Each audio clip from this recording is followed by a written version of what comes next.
Hello everyone, welcome to teacher education. आप सभी students की डिमांड पे आज के इस क्लास में हम लोग बाल विकास के एक महत्वपूर्ण टॉपिक के बारे में पढ़ने, जानने, समझने वाले हैं। ये टॉपिक आप लोग देख सकते हैं विभिन्न अवस्थाओं में संज्ञानात्मक विकास। इससे पिछले वाली क्लास जो 5th क्लास थी उसमें हम लोगों ने पढ़ा था संवेगात्मक विकास के बारे में। संवेग क्या होता है, जिसमें हमने क्रोध, प्रेम, भय के बारे में, जैसा मैं आप लोगों को एक बार दिखा दे रहा हूँ। ये सभी क्लासेस जो हैं इससे पीछे की वो हमारे ऑनलाइन प्रेप चैनल पे हैं। इनका लिंक भी आपको इस वीडियो के डिस्क्रिप्शन में मिल जाएगा। ये सारी चीज़ें हम लोग पढ़ चुके हैं। इससे पहले की जितनी भी क्लासेज हैं हमने बाल विकास को पढ़ लिया। बाल विकास क्या है, उसमें कितनी अवस्थाएं होती हैं, हमने शैशवावस्था, बाल्यावस्था, किशोरावस्था के आधार पर ढेर सारे विकास हमने पढ़ लिए हैं। लेकिन सबसे इंपॉर्टेंट इसमें आ जाता है संज्ञानात्मक विकास कि कॉग्निटिव डेवलपमेंट क्या है, कॉग्निटिव क्या है, ये शब्द क्या है, जिसमें जीन पियाजे का सिद्धांत भी इसे कहा जाता है। तो वीडियो को या जितनी भी क्लासेस जाती हैं कोशिश किया करिए आप लोग कि इन तक देखें, जिससे कि आपको पूरी जानकारी मिले, क्योंकि आगे की जितनी भी क्लासेस होती हैं वो एक दूसरे से लिंक्ड होती हैं, एक दूसरे से जुड़ी हुई होती हैं। तो एक बार मैं आप लोगों को क्विक प्रीव्यू दिखा दे रहा हूँ। इस क्लास में हम लोग बहुत ही इंटरेस्टिंग तरीके से चीज़ों को समझेंगे, जानेंगे कि बच्चों में कैसे उनके संज्ञानात्मक विकास की प्रक्रिया है, कैसे वो चीज़ों को सीखते हैं, जानते हैं या उनमें समझ बढ़ती है। सबसे पहले यहाँ जो शब्द आ रहा है कई बार, वो आ रहा है संज्ञानात्मक, जो कि बना है संज्ञान से। संज्ञान जब हम इसका संधि विच्छेद करेंगे तो ये हो जाएगा सम धन ज्ञान, मतलब सामान्य ज्ञान, संपूर्ण ज्ञान, इससे आप ऐसे कह सकते हैं। लेकिन जब आप इसको मनोवैज्ञानिक दृष्टिकोण से देखेंगे तो आपको ये पता चलेगा कि जो भी ये एक मानसिक प्रक्रिया है जिसके द्वारा हम लोग ज्ञान अर्जित करते हैं। मतलब ज्ञान का निर्माण जिस मानसिक प्रक्रिया के द्वारा होता है उसको हम लोग संज्ञान कहते हैं। तो संज्ञान का मतलब ऐसे हो गया कि जैसे हमने अगर कोई तर्क करके कोई ज्ञान निकाला, जैसे कि अगर कहीं पे धुआं उठ रहा है तो हमने तर्क कर लिया कि वहाँ पे आग लगी होगी या कुछ ऐसी सिचुएशन होगी, तो ये हमारा संज्ञान है। हमने किसी चीज़ के बारे में सोचा, हमने निर्णय किया कि मुझे अभी निकलना है, ये मेरे लिए सही रहेगा। तो ये सारी चीज़ें संज्ञान में, इसको हम लोग अभी देखेंगे और डिटेल में। जीन पियाजे जो हैं ये एक महान वैज्ञानिक है।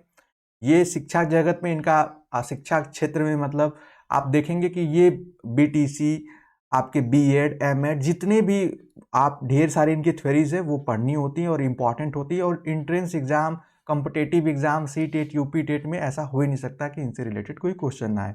ये एक स्विट्जरलैंड के महान वैज्ञानिक थे। इन्होंने ढेर सारी अपनी थ्योरीज दी हैं। उसी थ्योरीज में एक इनकी थ्योरी है संज्ञानात्मक विकास की थ्योरी, जिसको cognitive development in different stages की थ्योरी इन्होंने दी है। उसको हम लोग आज देखेंगे। यहाँ पे आप देख पाएंगे इन्होंने, अभी तक हम लोग जो विकास देख रहे थे वो हम लोग 3 अवस्थाओं में देख रहे थे। जैसे जब हम लोग संज्ञानात्मक विकास को पढ़ा हम लोगों ने, तो 3 अवस्थाओं में देखा। किशोरा, आप यहाँ पे उल्टा भी समझ सकते हैं, सीधा भी, कि शैशवावस्था को देखा, फिर बाल्यावस्था को देखा, फिर किशोरावस्था को देखा। लेकिन इन्होंने इसको अलग तरीके से बांटा, अलग स्टेजेस में बांटा। कैसे? इन्होंने ढेर, मतलब आप थोड़े से इसमें नाम जो होंगे, ढेर सारे नाम ऐसे हैं कि आप पहली बार हो सकता है सुने, तो आप सभी लोग नोट करते जाएंगे। अपना नोट्स आप लोग जरूर बनाएंगे, क्योंकि जो आप नोट्स बनाएंगे उससे आपका रिवीजन क्विकली होगा। इन्होंने जो इनका पहला स्टेज जिन्होंने इससे नाम दिया उसे दिया संवेदी पेशीय अवस्था, जिसको सेंसरी मोटर स्टेज कहते हैं। दूसरा जो है वो प्राक संक्रियात्मक अवस्था है, जिसको प्री ऑपरेशनल स्टेज कहते हैं।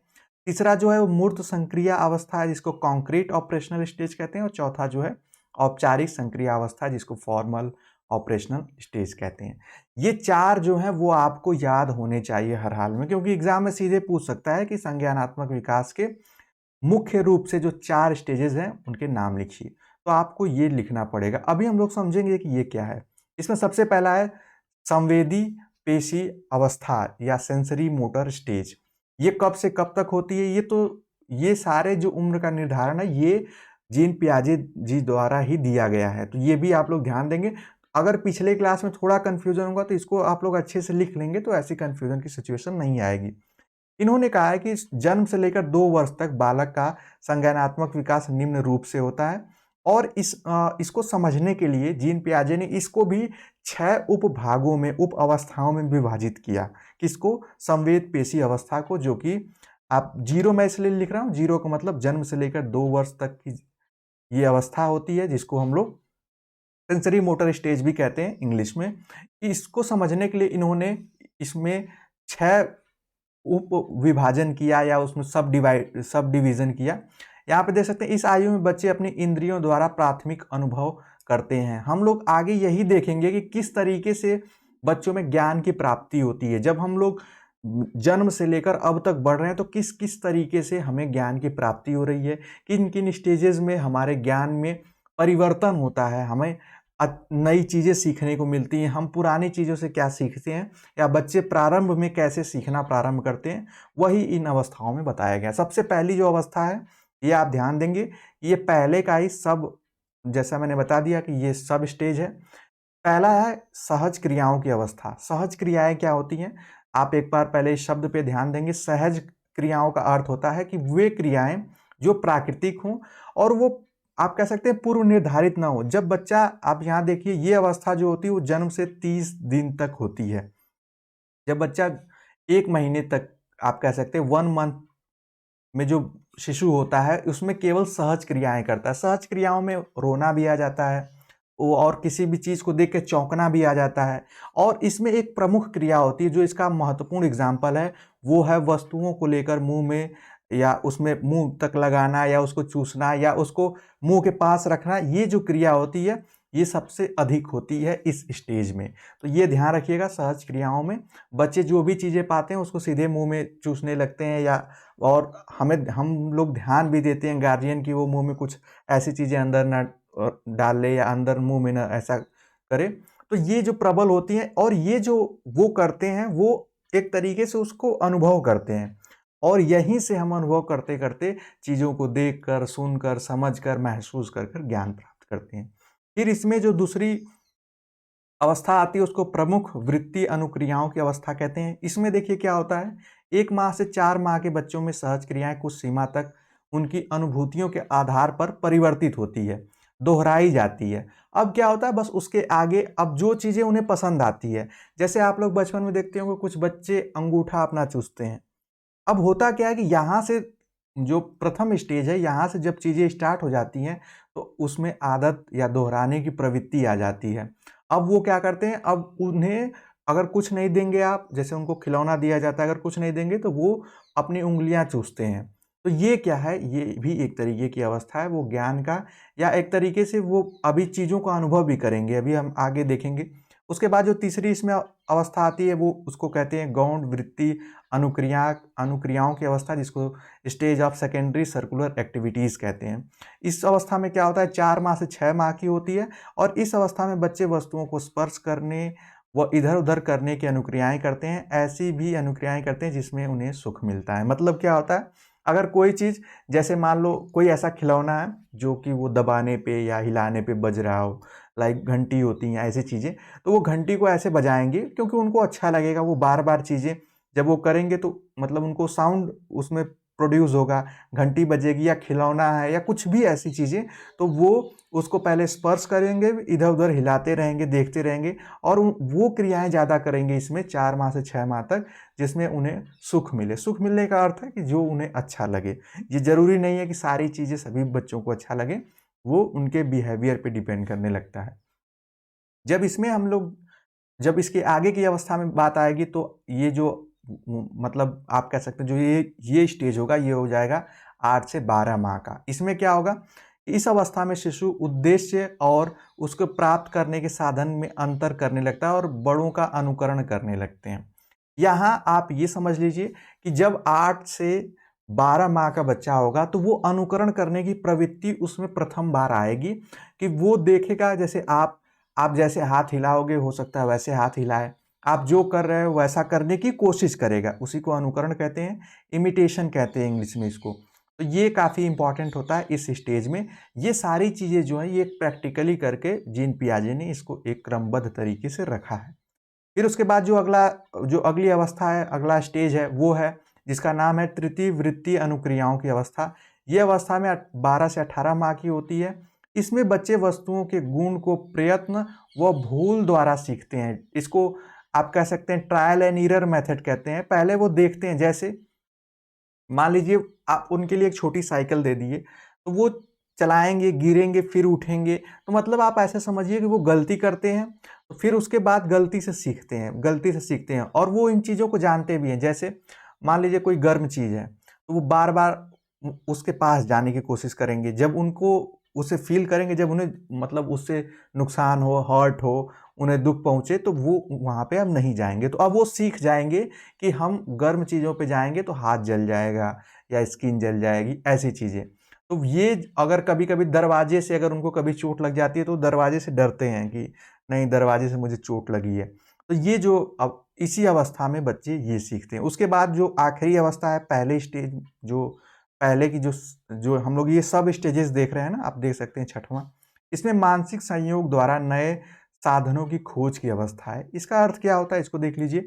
इस अवस्था में ये 18 से 24 माह की अवस्था है, मतलब अब ये 2 वर्ष के बच्चे की बात की जा रही है। इस अवस्था में देखी हुई वस्तुओं की अनुपस्थिति में भी उसके अस्तित्व को समझने लगते हैं, जैसा मैं आपको यहाँ दिखा रहा हूँ। इस स्टेज में बहुत सारी चीज़ें जैसे कि वो समझ जाते हैं कि उनके अनुपस्थिति में भी, अगर हम आप ऐसे समझ सकते हैं कि यहाँ पे मैं एक आपको एग्जाम्पल बताना चाहूँगा। छठवें स्टेज में क्या होगा कि पहले जो चीज़ें सामने थी उसके बारे में बच्चा सोच रहा था। अब जो चीज़ें सामने नहीं भी होंगी उसके बारे में भी वो सोचेगा, समझेगा। जैसे इसमें सबसे अच्छा उदाहरण जो है वो खाने को लेकर है। अगर खाना सामने नहीं भी होगा तो उसको पता होगा कि अगर किचन में मैगी बन रही है या कुछ उसके मन लायक चीज़ें बन रही है, तो वो उसके बारे में अब समझ पाएगा कि ऐसे बन रही होगी, जल्दी से मेरे पास आ जाएगी और मैं खा लूँगा। या जैसे कोई मार्केट गया है तो वो ये भी सोचेगा कि वो जल्दी से चॉकलेट लाएंगे तो मैं उस चॉकलेट को खा लूँगा, कुछ इस तरीके की। ये एग्जाम्पल काफ़ी यहाँ पे सटीक बैठता है। अब हमने देखा ये जो अभी हम लोगों ने देखा, ये संवेदी पेशी अवस्था जिसको सेंसरी मोटर स्टेज कहते हैं, उसके उसके उप स्टेजेस थे। अब इसमें दूसरा जो स्टेज आता है जिसको प्राक संक्रियात्मक अवस्था कहते हैं, प्री ऑपरेशनल, यहाँ पे ये स्पेलिंग आप लोग सही कर लीजिएगा, प्री ऑपरेशनल स्टेज कहते हैं इसको। ये भी पियाजे ने इस दृष्टि से दिया, इसमें भी आयु में बांटा है 2 वर्ष। हमने देखा कि जो पहला था वो 2 वर्ष तक था, दूसरा जो है 2 से 7 वर्ष तक। इसको इन्होंने 2 अवस्थाओं में बांटा है। इसमें भी 2 अवस्था है। जो पहली अवस्था है इसको प्राक संक्रियात्मक अवधि का नाम देते हैं, प्री ऑपरेशनल पीरियड है। और दूसरा है इंटीट्यूटिव, जो है ये पीरियड, इसको अंतर्दर्शी अवस्था कहते हैं। सबसे पहले हम लोग देखेंगे कि 2 से 7 वर्ष इन्होंने बांटा, फिर उसमें 2 से 4 वर्ष को इन्होंने ये नाम दे दिया, प्राक संक्रियात्मक अवधि। इस अवस्था में बच्चे अपने इधर उधर की वस्तुओं, प्राणियों और शब्दों में संबंध स्थापित करने लगते हैं। ये सब अनुकरण व खेल द्वारा करते हैं। अब वो चीज़ों को जानने लगते हैं कि ये आप जैसे उसमें हम लोग सिखाते हैं ना कि ये बैट है, ये बॉल है, ऐसी चीज़ें। उसके साथ ही साथ अब वो चीज़ों को जानने लगते हैं कि जैसे कौवा किसे कहते हैं, कबूतर किसे कहते हैं, उसके बाद तोता किसे कहते हैं। तो अब उनको चीज़ों के बारे में अंतर भी समझ में आने लगता है कि ये, जैसे उनके घर में अगर कोई पेट है तो ये गाय है, ये भैंस है, ऐसी चीज़ें वो समझने लगते हैं। या उनके घर में डॉगीज़ है तो ये, मतलब आप उनको ये समझ जाते हैं कि ये डॉगी है। अगर कहीं बाहर देखेंगे तो उनको समझ में आएगा, और भी जीवों के बारे में अंतर समझ पाएंगे और वस्तुओं की पहचान कर पाएंगे। ये इंपॉर्टेंट है। ये सब जो है अनुकरण के द्वारा भी वो कर पाएंगे। और इसमें एक और चीज़ होती है कि जो चीज़ हम बोलते हैं वो बच्चे सुनकर बोलना शुरू कर देते हैं। जैसे मान लीजिए हमने घर में कोई पेट पाला है जिसको आप कह सकते हैं एक तोता है, तोते का नाम आपने कुछ भी रखा है। अगर आप लोग बार बार उसको बुलाओगे तो वो भी उसको वही चीज़ें बुलाएगा, और उसको लगेगा कि इस तोते को मिट्ठू, वो तोता कहेगा ही नहीं, उसको लगेगा यही मिट्ठू, मिट्ठू का मतलब तोता होता है, ऐसा। यहाँ पे 2 चीज़ें और आती हैं इस स्टेज में। पियाजे ने कहा है कि 4 वर्ष तक की अवस्था में बच्चे सभी निर्जीव वस्तुओं को सजीव के रूप में लेते हैं, जिसको जीववाद भी कहा जाता है। इसका मतलब क्या है, आप लोग समझ पा रहे होंगे। इन्होंने एक परीक्षण से ये देखा, समझा कि 0 से लेकर 4 वर्ष तक के बच्चों को ये समझ में आता है, जो भी चीज़ें हैं उनको लगता है कि वो सजीव हैं। मतलब जैसे अगर वो कोई चीज़ नुकसान कर रहे हैं, जैसे मान लो उनके सामने आपने कॉपी रख दी तो वो कॉपी को फाड़ने लगेंगे, तो अगर कोई कह देगा कि आप कॉपी को फाड़ रहे हो तो कॉपी रोएगी, ऐसा कुछ तरीके से वो समझते हैं कि सभी चीज़ों में जो भी उनके पास है वो सभी में जीव है, वो मतलब इनको परेशान करने से वो तंग होंगी, ऐसी एक मानसिकता और ऐसा ही विचार होता है और इस तरीके के विचार को ही जीववाद कहते हैं। मतलब हर वस्तुओं में, हर निर्जीव वस्तुओं में भी ये मानना कि ये सजीव हैं, मतलब इसमें जीव है, ये रोती हैं, ये गाते हैं, ये हँसते हैं। ये इस तरीके की सोच जो है वो जीववाद को के अंतर्गत आती है। इसमें एक और पॉइंट आता है, काफ़ी इंपॉर्टेंट है, ये आप लोग लिख लीजिएगा प्लीज़, क्योंकि ये काफ़ी इंपॉर्टेंट है कि जीववाद क्या होता है, ये आपसे पूछा जा सकता है। एक आता है आत्म केंद्रिता, इसको कहते हैं, या आत्म केंद्रवाद भी कहते हैं। इसमें क्या होता है, दूसरे बच्चे अपने विचारों को ही सही मानते हैं और ऐसा समझते हैं कि दुनिया उनके इर्द गिर्द ही है।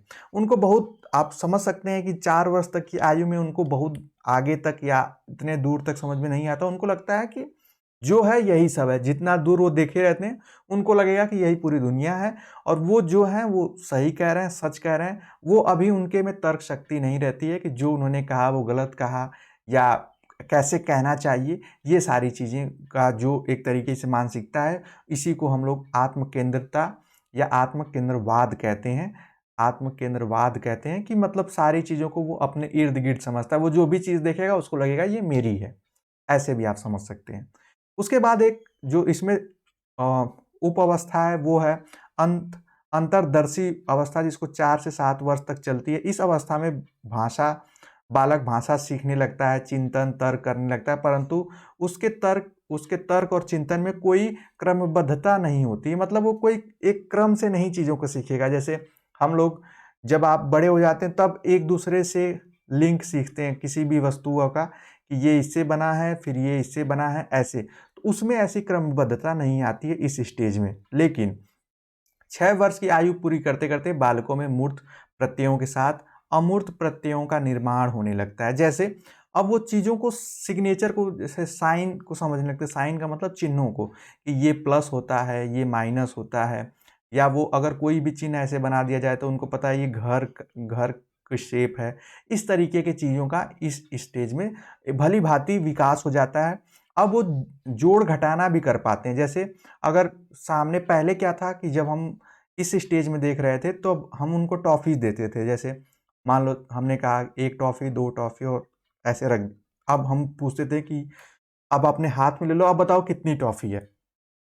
तब वो कहते थे कि 3 टॉफ़ी है। लेकिन जब वो इस स्टेज में आ जाएँगे, अंतर्दर्शी अवस्था में आ जाएँगे, तब हम उन्हें सिखाएँगे कि 6 है और 3 है। इसको जोड़ो तो कितना होगा? यहाँ पे हम जब प्लस सिग्नेचर, पहले जोड़ सिखाते हैं, उसके बाद घटाना सिखाते हैं ना।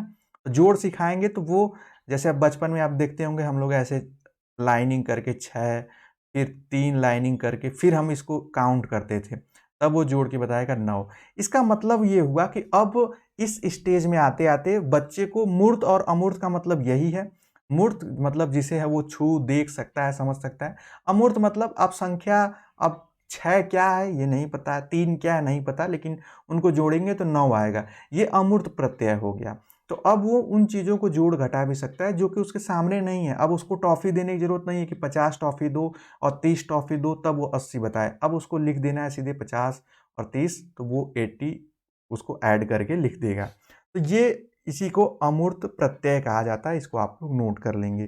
तीसरा जो स्टेज आएगा, यहाँ पे आप देख पाएँगे, यहाँ पे बच्चा जो है इसमें सीधे चीज़ों से इंटरैक्ट कर रहा है, जो भी वस्तुएँ हैं उसके पास। प्री ऑपरेशनल स्टेज में the child begins to represent the world symbolically. अब वो सिंबल से बहुत सारी चीज़ों को सीखना समझ गया है कि किसे क्या कहते हैं और इस सिंबल का अर्थ क्या है। अब उसके बाद जो तीसरा स्टेज आता है उसको हम लोग कहते हैं मूर्त संक्रिया की अवस्था। मूर्त मतलब कॉन्क्रीट, मतलब जो दिखती है। अमूर्त मतलब जो आप कह सकते हैं कि वो हमें प्रत्यक्ष रूप से नहीं दिखती है। जैसे हम कहते हैं कि सच बोलोगे, या मतलब हमेशा सच बोलने वालों के साथ अच्छा होता है। बच्चों को हम ऐसे सिखाते हैं ना, तो उसको ये नहीं पता है कि क्या अच्छा क्या होता है। अभी तक उसको ये भी नहीं पता अच्छा क्या होता है या मुझे फ़ायदा क्या मिलेगा। ये सारी चीज़ें अमूर्त रूप से हैं। जैसे हम लोग कोई ज्ञान देते हैं कि मतलब सदा सच बोलने वाले को भगवान ऐसा, मतलब बहुत सारी चीज़ें आप लोग जानते होंगे। वो चीज़ें जो होती हैं वो अमूर्त नहीं होती हैं। उनको उसने देखा नहीं है, लेकिन उसका धीरे-धीरे जब उसकी एज बढ़ती जाएगी तो उसमें विश्वास होता जाएगा। बच्चे छोटे मतलब जब वो बालक रहते हैं तो उनको ये नहीं पता होता है कि पूजा क्या होती है, पूजा करने से क्या होता है या क्यों करते हैं, ये सारी चीज़ें उनको क्लियर नहीं होती हैं, क्योंकि उन्हें सिर्फ और सिर्फ वही चीज़ें दिखती हैं, समझ में आती हैं जो उनके सामने हो। यहाँ पे देखिए स्टेज ऑफ कॉन्क्रीट ऑपरेशन जो कि 7 से 11 वर्ष की आयु में होता है।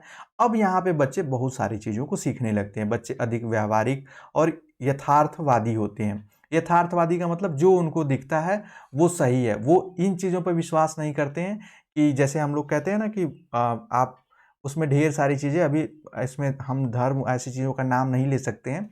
लेकिन आप सीधे से ये समझिए कि वो व्यवहार और जो चीज़ें उनको दिखती हैं उसको उसको मानना ही यथार्थवादी है, जो यथार्थ है, जो सामने दिख रहा है।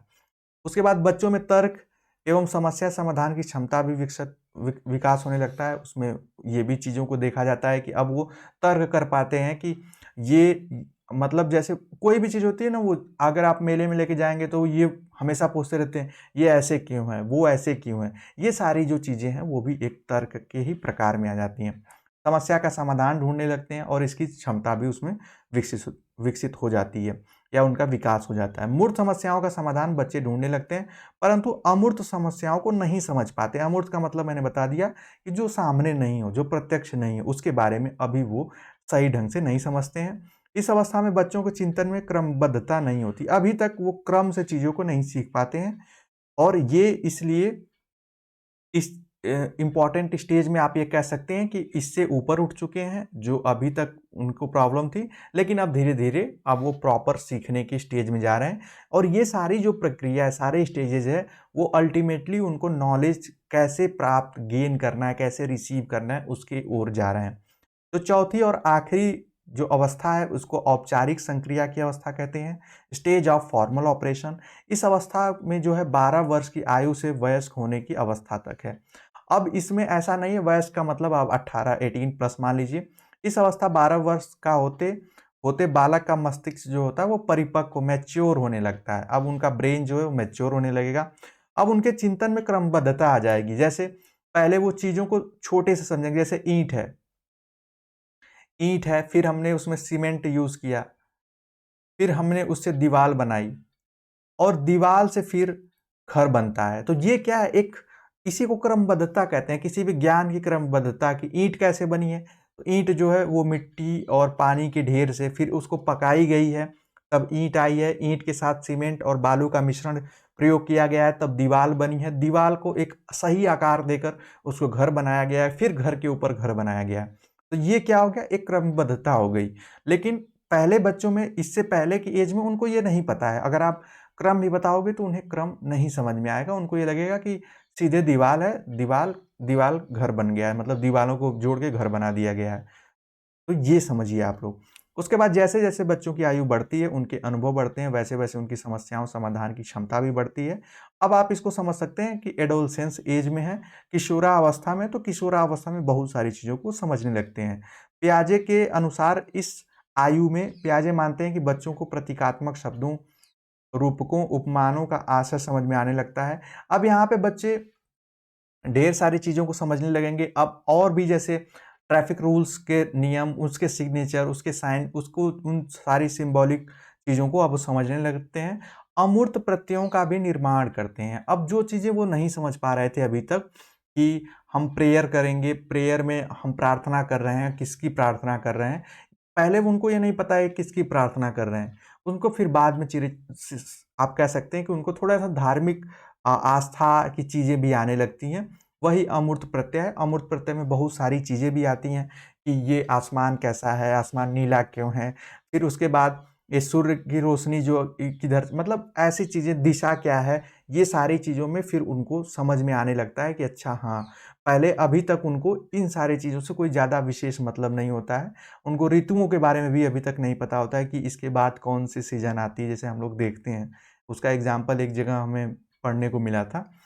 पियाजे के अनुसार प्रत्यय जो होता है निर्माण की एक प्रक्रिया अनवरत रूप से जीवन भर चलती है। प्रत्यय निर्माण की मतलब कंसेप्ट जो हम क्रिएट करते हैं, अब वो इसके बाद से अब सीधे चीज़ें चलती जाती है, जिसका प्रकार और स्तर उसकी शिक्षा और अनुभव पे निर्भर करता है। अब वो जितना आगे पढ़ेगा, जितना अनुभव लेगा, उसके ज्ञान में और वृद्धि होती जाएगी। पियाजे का संज्ञानात्मक विकास का सिद्धांत विभिन्न अवस्थाओं में होने वाले संज्ञानात्मक विकास को जानने के लिए बहुत बहुत उपयोगी है। इसका महत्व बालक, शिक्षा और अभिभावकों के लिए विशेष रूप से होता है। अब आप लोग ये कहेंगे कि सर ये हमने पढ़ा क्यों? हमने इसलिए पढ़ा कि जब हम बच्चों को नॉलेज, देखिए इसी के पढ़ने के बाद हमने देखा कि बच्चों में किस एज में एक्टिविटी बेस्ड एजुकेशन होनी चाहिए। मतलब उनको गेम खिलाकर, उनको अलग अलग तरीके से एक्टिविटी कराकर उनको इंटरेस्ट बढ़ाना। तो जब जीन पियाजे के हम सिद्धांत पे जाएंगे तब हमें समझ में आएगा कि जब बच्चे की उम्र 6-7 साल तक हो, 7 साल के अंडर हो, तब उसे मैक्सिमम जो भी चीज़ें पढ़ाई जाए वो एक्टिविटी बेस्ड पढ़ाई जाए। उनको ऐसी चीज़ें ना पढ़ाई जाएं कि देश में अर्थव्यवस्था के बारे में बताने लगे आप, या ऐसी चीज़ें को न बताएं जो कि अभी उनके सामने ना हो। सिर्फ और सिर्फ उन्हीं चीज़ों को पढ़ाया जाए जो उनके सामने हो, जिसको वो महसूस कर सके। उसके बाद आपके एग्जाम में क्वेश्चन वही जो मैंने स्टार्टिंग बताया कि पियाजे के संज्ञानात्मक विकास के मुख्य 4 अवस्थाएं हैं। संवेद पेशी अवस्था, संवेदी पेशी, ये इसमें ऐड कर लीजिएगा। ये यहाँ से प्राक संक्रियात्मक अवस्था है, तीसरी जो है मूर्त संक्रियात्मक अवस्था है, और चौथी जो है वो है औपचारिक संक्रिया अवस्था। इसमें संबंधित ये आप एक इमेज देख सकते हैं यहाँ पे।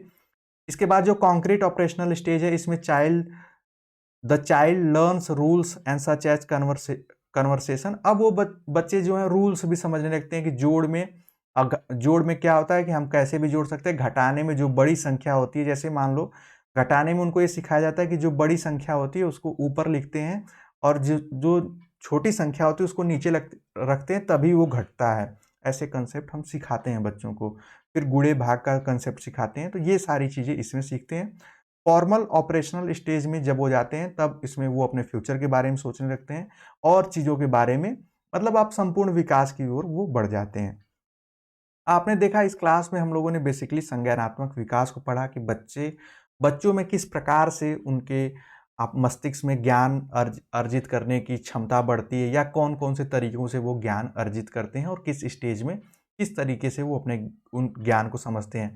बच्चा प्रारंभ में सहज क्रियाओं से करते करते वो अमूर्त चीज़ों को भी समझने लगा। तो ये एक तरीके से यही संज्ञानात्मक विकास का उदाहरण, सटीक उदाहरण हो जाएगा। बाकी चीज़ें आप लोग नोट कर लीजिएगा। ये पीडीएफ आप लोगों को इस क्लास के कुछ देर बाद आपको टेलीग्राम चैनल पे मिल जाएगी। टेलीग्राम का लिंक आप लोगों को वीडियो के डिस्क्रिप्शन में ही आप सभी लोग जानते हैं। मिलते हैं फिर नेक्स्ट क्लास में। आई होप आप लोगों को ये क्लास समझ में आई होगी। थोड़ी सी लंबी लेंथ है, थोड़ी सी बोरिंग हो सकता है लगे बीच में, लेकिन काफ़ी इंपॉर्टेंट है। और आगे की हम लोग क्लासेस में भी इसके आगे की चीज़ों को कंटिन्यू करेंगे। तो मिलते हैं नेक्स्ट क्लास में। तब तक के लिए bye bye, take care and keep watching.